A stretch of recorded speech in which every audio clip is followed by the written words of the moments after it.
దేనికే? వారు దేవునికి కాక కడుపుకే. మీరు ఎంతమంది ఉన్నారు ఈ ఊర్లో? ఎంతమంది ఉన్నారు? కడుపు తరుక్కుపోతుంది. ఎందుకో తెలుసా? మీరు ఎంతమంది రేపు ప్రభు రాకడ ఈ రాత్రి, ఒకవేళ అందరు చెబుతున్నట్టు ఈ రాత్రి ప్రభు రాకడ అయితే నేను వెళ్ళిపోతానండి, డైరెక్ట్గా వాళ్ళు చేయొద్దండి. దిచ్చు పేతురు గారు ఇచ్చాడు డైరెక్ట్.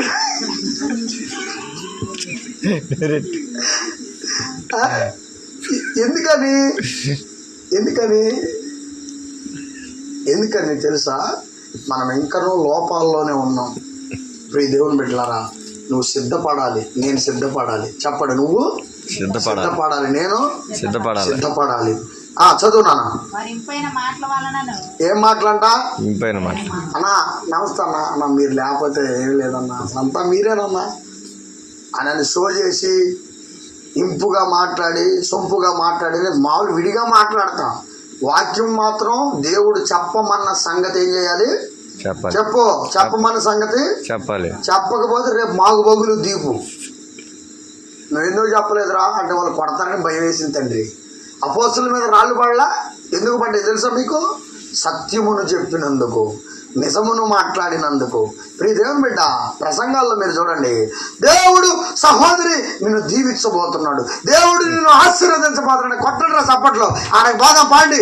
రేపు చర్చికి దేవుడు ఏం దీవిస్తున్నాడో, పాపం మానుకో, చచ్చిపోతే నరకానికి పోతావు అని ఆయన ప్రసంగించి, ఏసే మార్గం, ఏసు తప్ప మరొక మార్గం లేదని చెప్పి ఎంతమంది వస్తారు? 10 మంది వస్తారు. అందరంటారు కాదంటారా? ఎంతమంది వస్తారన్నా? 10 మందే. 10 మంది. యేసు తప్ప మరొక దిక్కు, యేసు రక్తము తప్ప మరొక శరణం లేదు అని చెబితే సైతానికి మంట. ఎందుకు రానిచ్చిద్దాండి? రేత్రి మగళ్ళు యేసయ్యా నీకు స్తోత్రమయ్యా స్తోత్రమయ్యా నువ్వు ఎంతకాలం బాగినా, ఎంతకాలం చేసినా యేసు రక్తం తప్ప మరొక మార్గం లేదు, యేసు తప్ప మరొక నిరీక్షణ లేదు నీకనని బోధిస్తున్న సంఘాలకి సేవకులను వెంబడించే వాళ్ళు ఎక్కడ ఎక్కువ ఎంతమంది ఉంటారంటే మహా అంటే ఒక 10 మంది 20 మంది ఉంటారు. అంతకుమించి ఎక్కువ ఉండరు అన్న, గుర్తుపెట్టుకోండి.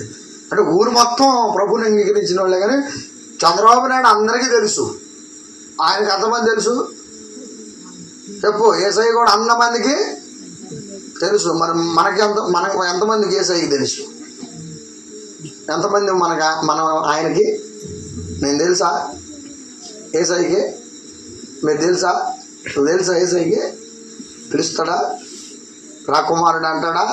ఈ మార్గం వెళ్ళు కుమారుడు అని చెప్తున్నాడా? ప్రియ దేవుని బిడ్డ,